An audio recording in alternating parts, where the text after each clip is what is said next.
Okay, so pizza.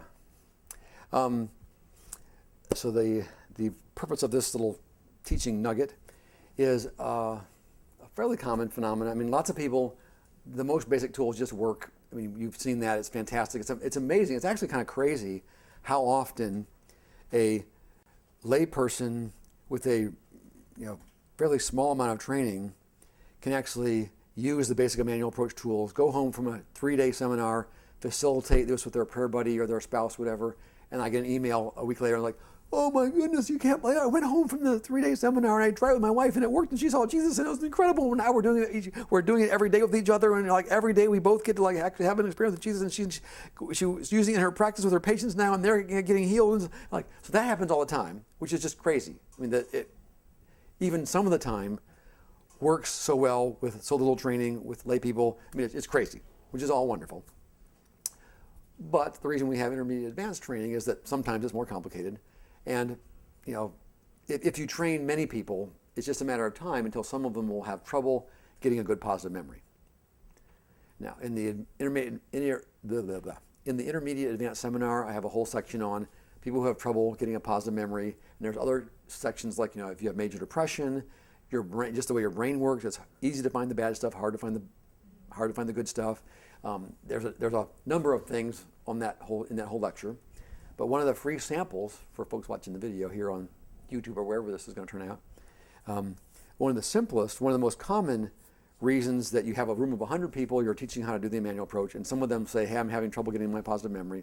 One of the most common things is they're looking for some great big huge, they're thinking, oh, the only thing that qualifies, like somehow they're thinking I have to find that once in a lifetime, like my experience of going out at sunset over the Atlantic Ocean, mirror glass, I'm the only person on the whole beach, the tide is just going out, there's not a single footprint, and I have a flock of 100,000 migrating tree swallows that are on the beach. And it's like, having been a naturalist my whole life, I've spent tens of thousands of hours hiking and whatever, this has like happened once.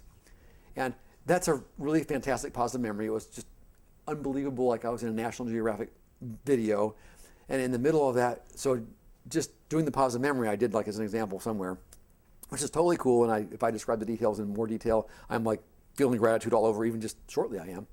And I did the positive memory, like, okay, this is what it looks like, and then you do this, okay, Jesus, like, I invite you to be with me, help me to perceive your presence. And in the demonstration, it actually worked. And so I'm walking along that beach in a mirror ocean, and the sun coming up over the ocean, just clear, smooth as glass mirror. And I walked up to the flock of tree swallows, and they kind of all take off. And I have 100,000 tree swallows flying around me, like this close. And there's no bugs biting me anymore because they eat bugs, which is totally cool. So I'm having this, like, one of the coolest nature experiences in my life. So that was the part of the memory. And I was like, okay, Jesus, I know you were there. I welcome your presence. Help me to perceive your presence. And like immediately, he's like, can you believe this? He's like, Karl, can you believe this? This is so cool. So that's, of course, a wonderful example for a seminar or a book. And if the person thinks like that's the only thing that qualifies, that's what I need to find. If you have 100 people in the room, there's going to be some of them that aren't going to easily, they may not have had, well, actually, most people have actually, if they look long enough and hard enough, they'll realize that there's really cool things that have happened to them.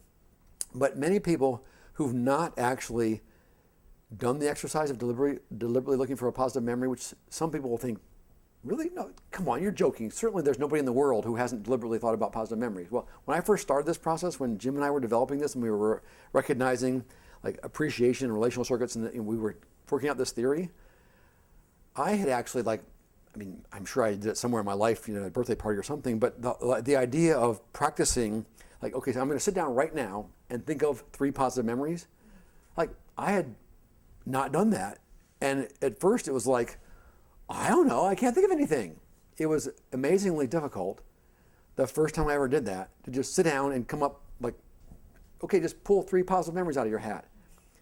And that was long enough now that I forget that I ever was that way. Because I've been doing this for years regularly, and now the only problem is how much time do I have to tell you about the 18 fantastic, huge, once in a lifetime, totally amazing experiences, and then there's a whole bunch more that are medium sized, and there's a bunch that are small.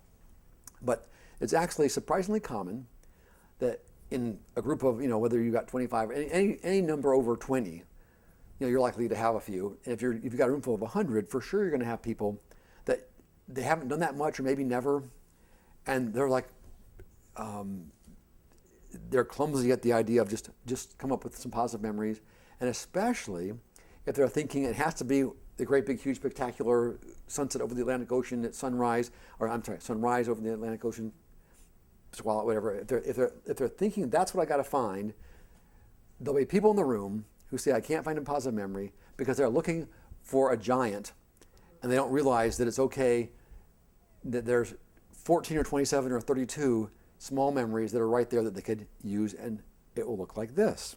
So that's why there's a whole section about how you can take a small positive memory and kind of enrich it, like eating a piece of pizza. And I first, in training, just kind of had that idea, and when I first actually just started working with that, it was like a 15-second, okay, so I'm eating a piece of Lou Malnati's pizza, and it's really wonderful, it's delicious, it's like deep dish Chicago pizza, and it's really delicious. And that was, about a 15-second description, and it was like, a 1.5 or a 2.0 intensity. And it might have taken me actually an hour of work to just actually sort of practice it and go over it a number of times and sort of fill in the details deliberately.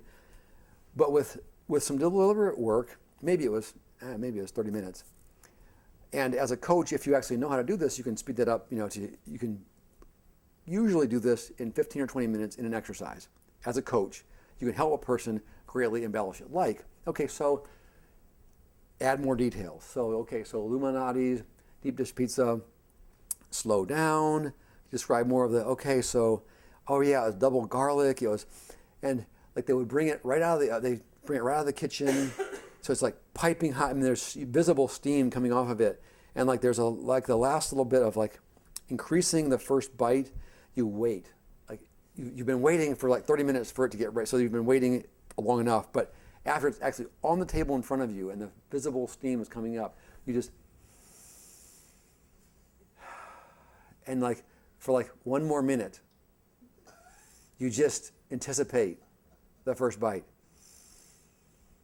And it's like so thick and heavy that you have to eat it with, like, if you haven't had deep dish Chicago pizza, you can't just pick up the piece it's a meal.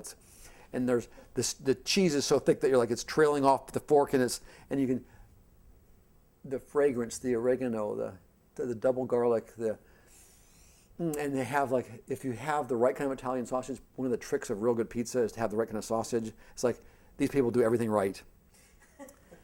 Waiting, the anticipation, you're smelling it, and you're like, and then the first bite is just like particularly, oh man. So just like that, that's the 3-minute version instead of the 15-second version. Okay, well, it's more context.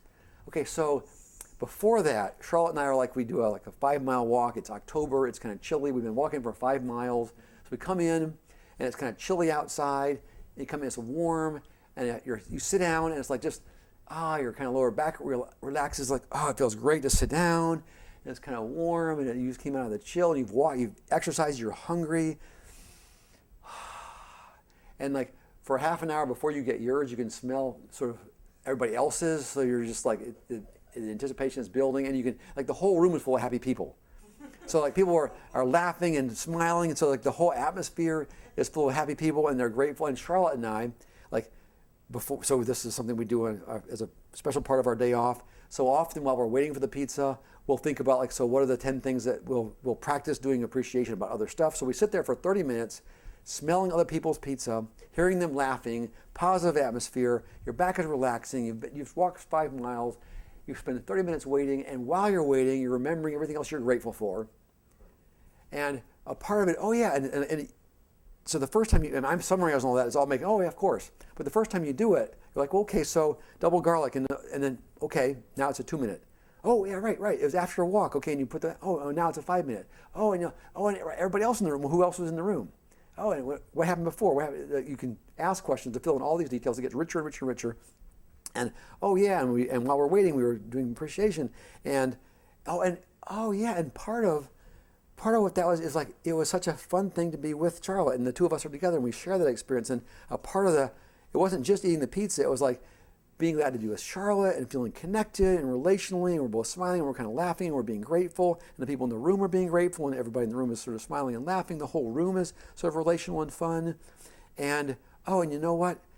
All my memories of eating Chicago pizza are like with my friends and my older brother and people. It's like, and it's just amazing how you start out with this 30-second, I had a piece of pizza, and it's like, oh my goodness, it's 15 minutes long, there's 27 details, and like, who knew you could just like start with eating a piece of pizza and end up with this incredibly rich, detailed, powerful, and then the upgrade, this is just for fun.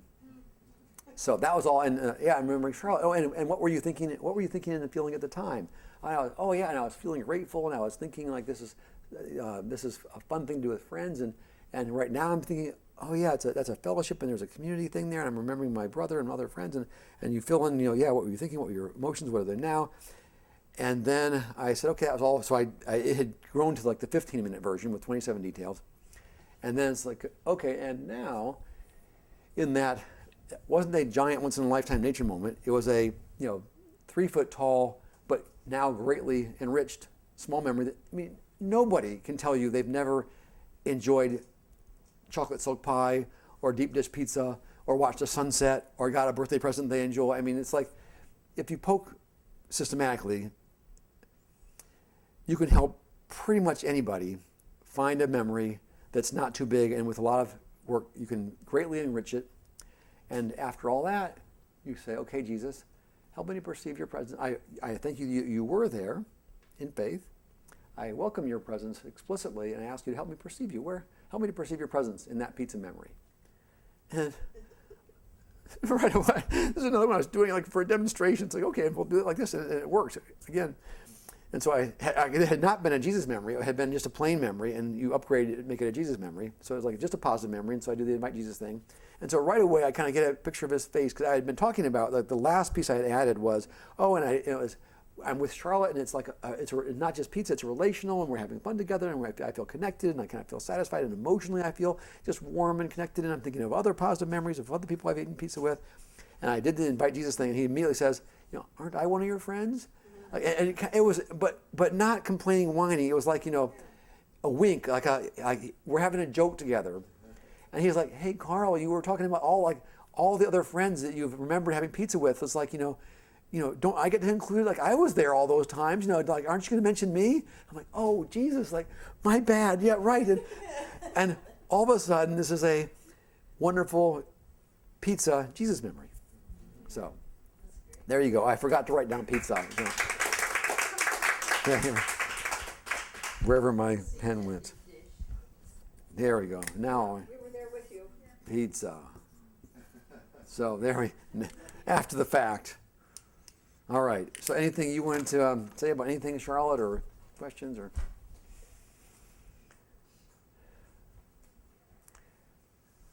If she gets inspired, you can add something tomorrow morning if you think of something. But she's relaxed back there. She's relaxed back there, enjoying. Yes. So we have dessert. Yeah. Is there anything else? Anybody have something? What fun. I just want to thank you. It's so nice to have all that data that you've gone through that we can just say, okay, just go see all that Karl's figured out. Yeah. It's great to be able to fall back on that. Yeah, if you ever have the privilege of somewhere pioneering, if the Lord's asked you to pioneer, because I've done this now where something like Jim and I will discover the thing about, relational circuits, and if you have your relational circuits turned on, it'll be easier to connect with God. Duh. And you know what? If you're feeling grateful, it seems like just like the way the brain's wired, if you're feeling grateful, your circuits you can't feel grateful without your relational circuits being on. If you just deliberately thought about a positive memory and focused on the details until you felt grateful, you could turn your relational circuits on, and that would prepare your God to connect with, prepare your brain to connect with God. Like, it took me, 80 seconds to summarize that. Right. And after we like got it all, we sort of formulated, we got that clear into one sentence. We're kind of like,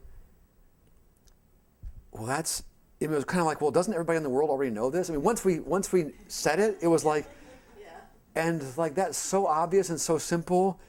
Like, can that possibly be something bigger important? And in fact, when we first put those pieces together, they seemed so simple and obvious. And I was like, writing is slow and painful for me. I hate to write. And Jim was like, you need to write this, Karl. He was doing something else. And I was like, no, I hate to write. And I'm like, surely, there's got to be 1,000 people who've already figured all this out. Because now that you just put it on the table like that, it's like, I mean, any average person in 3 minutes, you describe that, and they're like, oh yeah, right. I mean, it takes 5 minutes to explain, and everybody says, of course. So like, I was like, that can't be an original, important discovery. I mean, it's so simple and so obvious. There's got to be, I'm sure that all we have to do is find the book somebody else already wrote about it, and we'll be done. Well, we looked for a year. I mean, I was sort of grudgingly starting, but mostly and I mean, maybe there's someone somewhere, but we couldn't find them. So it's like this funny thing where afterward it can seem simple, and it can be like 100 times easier to look at someone else's explanation. Oh yeah, right, that's the way to do it. But it was bizarre how hard it was. Some of those things that seemed simple, when we had for the first time through the bushes as the pioneer, it was just strangely unclear before we did it. All to say, I guess, yes, I accept your thing. You're welcome. That it was actually amazingly difficult to figure the things out for the first time. And the cool thing is, once that's been done, and we've taken a few years to kind of shake it together and kind of get it to be organized in a way that's pretty simple, it's crazy easy to sort of explain it and transfer it and share it with others. And you can go to Africa and spend a morning teaching 50 25-year-old volunteers with third grade education, and by lunch they can get talk about a positive memory till you feel grateful, and then ask Jesus to come and ask the person, do they perceive his presence? And they go out to the villages and do it with children, and all the kids see Jesus. It's just crazy. So anyways, amazing.